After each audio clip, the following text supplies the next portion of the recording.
You guys definitely need to try this recipe. A+, not just because I made it, but it's really good.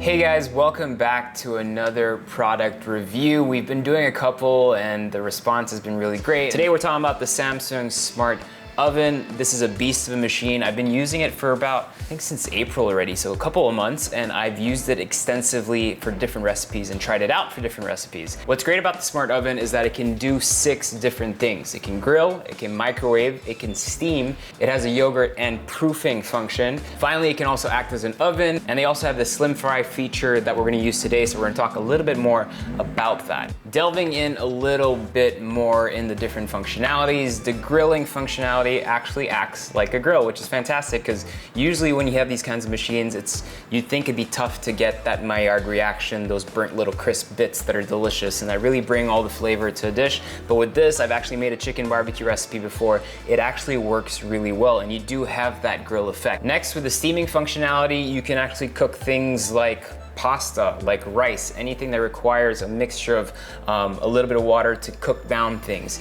And you have the steaming bowl that you can put inside and get that cooked much faster than you usually would, but you retain all the nutrients and all the important nutritional information that the food actually has. Finally, the oven acts exactly as any type of oven would work. We actually posted a video where we did a whole roast chicken inside and it turned out nice and moist and juicy, so that was perfect. And the last one that I really like is the yogurt and proofing functionality. If you've never made yogurt at home before, it's really great, it's really fun, and it's best to do it with a controlled temperature, and that's what this gives you. All that aside, I'm gonna show you today how to do one of my favorite recipes. We're making an orange chicken, something that you need to cook in parts to get the sauce and the crispiness of the chicken right. So what we're gonna do first is actually cook the chicken. It's gonna have a little bit of batter on it, but you'll see it'll turn out just fine.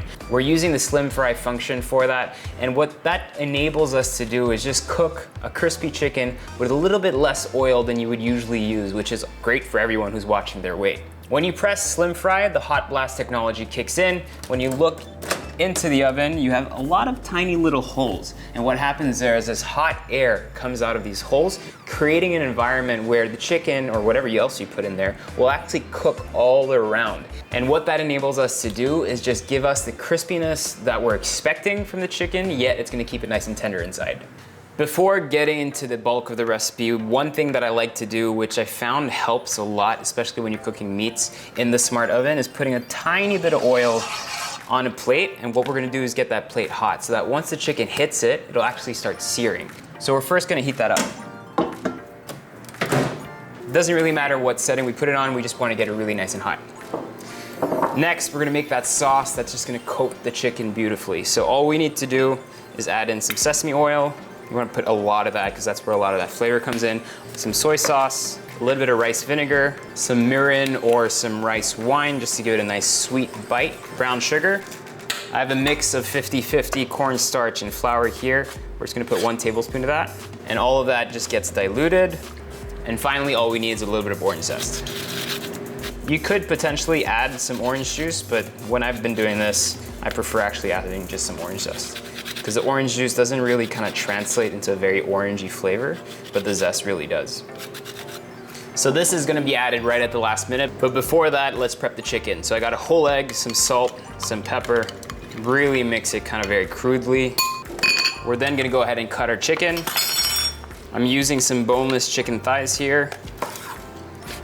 Just make sure everything's cut around the same size so that it cooks nice and evenly. The skin stays on, the fat stays on, so that way we retain the juiciness. We're gonna chuck that in to the egg mixture, toss everything in, make sure everything's nicely coated. One by one, we then put that into our cornstarch and flour mixture. Shake off the excess, and then repeat for the remaining pieces. Then really quickly chop up some ginger and some garlic. Just a nice mince. This is gonna be added last minute into the dish. By now my pan should be nice and hot. Let's check on that. And then we're gonna go ahead and add in our pieces of chicken. You already hear a little bit of a sear, which is what I want it to happen. And I'm gonna make sure to space these out, but to still keep them quite close, because as the fat renders, I want that fat to kind of help cook the other pieces. Everything's ready to go, so just place the food inside. We're gonna use the slim fry function at program number 3, and second program will be number 3 as well, which is usually used for drumsticks. Go to the maximum heat, and then we're just gonna let the clock run a little bit. It should say something like 17 minutes, but I think around 13 to 15 minutes. We'll check on it, maybe take it out, maybe add the sauce at that point if it's already kind of like halfway to 3/4 done. So after about 17 minutes, we ran the whole program. Let's check on our chicken.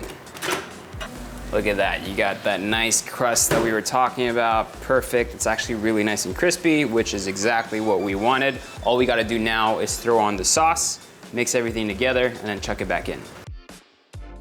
All right, so chicken goes back in. So we're just gonna use the exact same functionality, because all we need is some sort of heat to come in. 5 minutes after, our sauce should be beautifully caramelized, just like this. All we gotta do now is toss everything together, because you want that sauce to be really sticky and all over. So just put that in a bowl. We're gonna chop up a little bit of coriander to go with it. Sprinkle that on.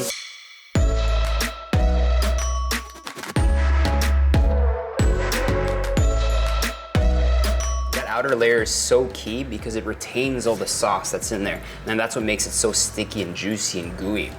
And when we were hitting it right before we put the sauce, it was actually crunchy. So to say that it was done in a smart oven for me is quite astounding. You can hear that crunch. It's so juicy, it's almost incredible. And the best part about this is I just have one little platter to clean, that's it. Because everything else is so straightforward, right? So it's really convenient for people who don't necessarily have much space and who want kind of one appliance to do everything. You guys definitely need to try this recipe. A+. Not just because I made it, but it's really good.